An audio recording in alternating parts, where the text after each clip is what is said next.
Hi students, welcome back to another day in the urgent care with me. This morning I want to go ahead and demonstrate an incision and drainage procedure. We do this quite often in urgent care, and it's really important that you have this concept down. I understand that for your first clinical, you just need to demonstrate that you understand how to make that stab incision and how to prep an abscess that you're going to drain. So again, very common. You'll see these on limbs, anywhere on the body really. Also paronychias are abscesses that form around the nail fold. And we'll go into that a little bit more, but basically it's all the same incision and drainage procedure. So here we go. This is a pretty typical setup for an abscess. To demonstrate this, I'm using a cherry tomato. You can use other things that are kind of soft and have a skin. Things like a grape, for example. Here's another grape. They have like a little bit harder skin, which is great to demonstrate. The other thing you can use is a laundry pod. The laundry pod comes in very handy to try to feel, which I'll show you in a minute. Kind of feel the most fluctuant area of an abscess. The golden rule is for a patient that comes in with any kind of a subcutaneous abscess, the golden rule is if pus comes in, pus cannot go back out. So you need to do the procedure and get the pus out of an abscess. If you're in the primary care offices, you will then, if you can't IND it in the office, you will send them to urgent care or ER to get it taken care of. Okay, so this are going to be our demo. This is a pretty typical IND tray. You may have a tray set up like this. If not, then you just need to gather your equipment. Things like we would clean around the abscess for anesthetizing. Within your tray might come out an alcohol prep and or an iodine prep. And the iodine prep is fine to use to clean. If I have it available, a lot of times I'll use a ChloraPrep. You have to make sure patients don't have any allergies to anything. Clean the area very well. We do this under a sterile technique, and in most cases, so you really want to try to clean the area, let it dry, because that's how these preparations work, and then proceed with your procedure. So we're going to go ahead and simulate that we are going to, we've already cleaned this abscess. We're going to set up a sterile field, and then we're going to proceed with the procedure. Now, what you need to do first is, of course, anesthetize the area.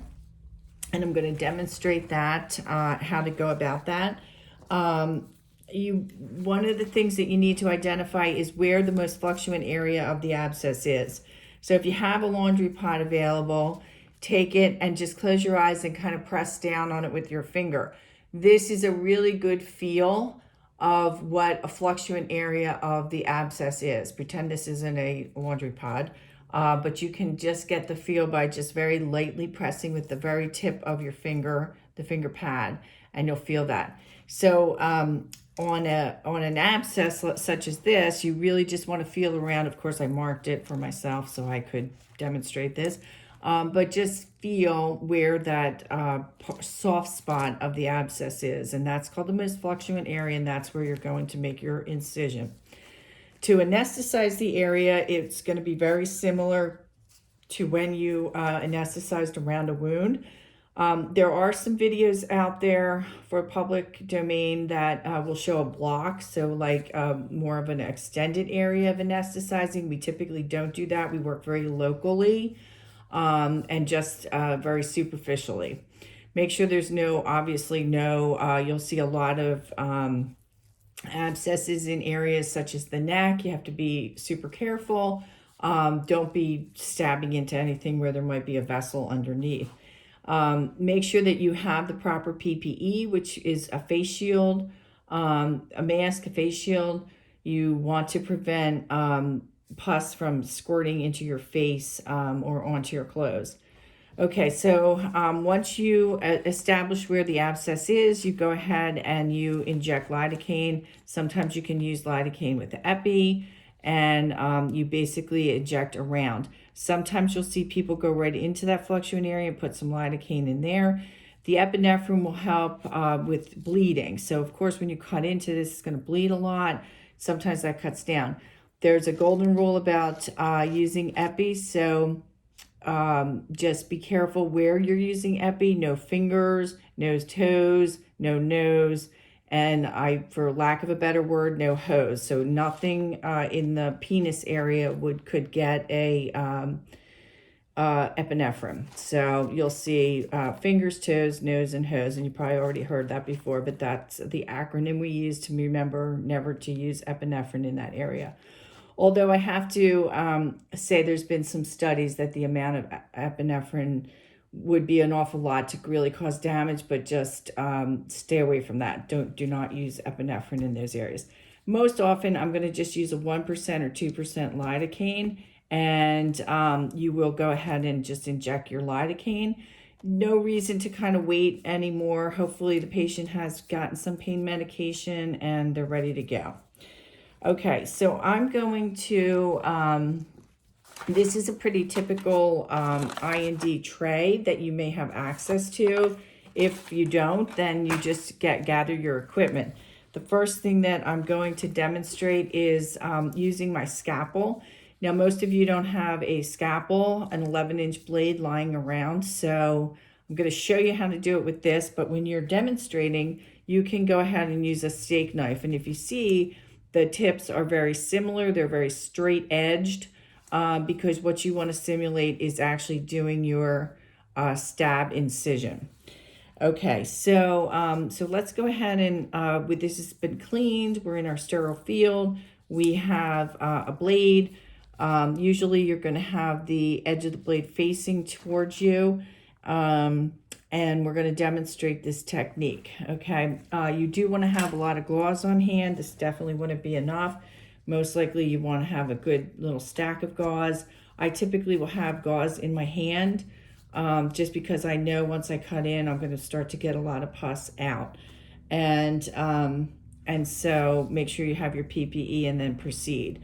So the technique is actually a stab. So you hold like a pencil, 90-degree angle, stab, and then make your incision. And you can demonstrate that a couple times. Now, you will make an incision, but if you just go like this, you're only scratching the surface. So you have to go through the top layers of the skin to get to the pus. And this is like the fluctuant area, so it should be fairly easy to get into, but you do often have some tough skin. So practice this a couple times, cut in, and then make your incision. If you're using your steak knife or some other sharp knife, don't use anything bigger than this, but same procedure, stab and cut. Okay, and then so you would open up the abscess. Now, how you use the hemostats, if you don't have a kit, you can use the hemostats that came with your suture kit. If you have a curved hemostat available, it's even better. You take the hemostat and you open the abscess more. You go in and break up a lot of the loculations that will cause the abscess to drain more. And so that would be the typical procedure. If you're using a grape or some other other item to demonstrate, works the same way. Stab and make your incision, open up the abscess. You can practice with your hemostats like that and get the feel of breaking things up. Also with your laundry pod, this would be all a fluctuant area, but these are really good to demonstrate too because you get a feel for having to poke through, and then you you poke through far enough to see that you collapse it or start to drain it. Okay, so now that I made a big mess there, that is how your procedure would go. After that, you can pack this if you feel like you want to keep this open. A lot of times in the ER, we'll do that and have them come back, get packing taken out. Many times if there's cellulitis around this, we're going to start antibiotics. And really the recent literature is, we used to say if the pus came out, no need for antibiotics. Now with high incidence of MRSA, we do typically start antibiotics such as Bactrim or Doxy. Okay, so that is the I&D procedure.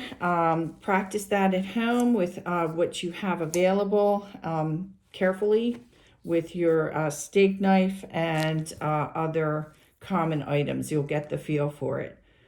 Okay, I'll see you in the clinic.